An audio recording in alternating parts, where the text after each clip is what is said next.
Hello students, let's see this question. The question says from the following delta H and delta S values, predict which of the reaction first, second and third would be spontaneous at 25 degree Celsius. 25 degree Celsius का मतलब होता है 298 kelvin. ठीक है, 273 add करके आ जाता है.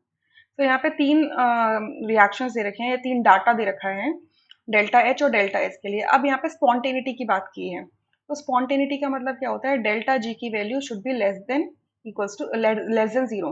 तब ये सिचुएशन होती है, तब उसे हम क्या बोलते हैं कि वो प्रोसेस स्पॉन्टेनियस है. Clear. And delta G is equals to delta H minus T delta S होता है. ठीक है.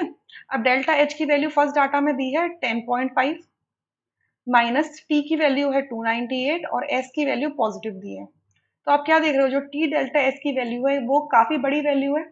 सो वो क्या करेगी, ओवरऑल जो वैल्यू आएगी वो आपकी किस में आएगी, माइनस में आएगी. ओवरऑल वैल्यू किस में आएगी, माइनस में.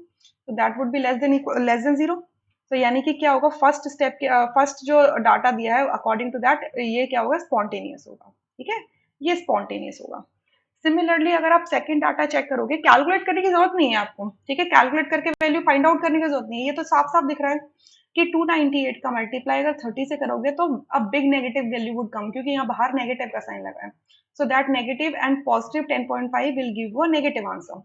ठीक है. अब सेकंड डाटा देखो. सेकंड डाटा में डेल्टा एच की वैल्यू है 1.8, टेम्परेचर आपका 298 केल्विन है और आपका डेल्टा एस की वैल्यू है -113. देखो, अब डेल्टा एस की वैल्यू माइनस में है और ऑलरेडी डेल्टा एस के आगे माइनस का साइन है, तो ये वाला माइनस और ये वाला माइनस क्या बन जाएगा, प्लस हो जाएगा. तो ये 1.8 प्लस 298 इंटू 113 होगा. तो कुछ भी कर लो, ये वैल्यू क्या आएगी, ग्रेटर देन जीरो आएगी, यानी कि नॉन स्पॉन्टेनियस होगा रिएक्शन या प्रोसेस आपका. तो ये पॉसिबल नहीं है. ठीक है. अब आप देखो किसमें, थर्ड डाटा में.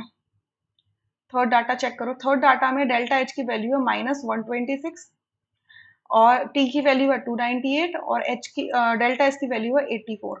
ठीक है. अब देखो ये डेल्टा एच की वैल्यू ऑलरेडी -126 है, डेल्टा एस की वैल्यू पॉजिटिव है, तो यानी कि टी डेल्टा एस की वैल्यू नेगेटिव आएगी. तो ओवरऑल ये क्या आएगी, नेगेटिव वैल्यू आएगी. That would be less than zero, क्योंकि दोनों ही टर्म्स क्या होंगे नेगेटिव में होंगे. सो लेस देन जीरो हो जाएगा, तो स्पॉन्टेनियस प्रोसेस होगा. सो ये थर्ड वाला स्पॉन्टेनियस होगा. तो तीनों डाटा के अंदर से जो स्पॉन्टेनियस होगा वो आपका फर्स्ट और थर्ड होगा, यानी कि आपका फोर्थ ऑप्शन यहाँ से करेक्ट होगा, rest options would be incorrect. I hope you understood this question really very well. Thank you.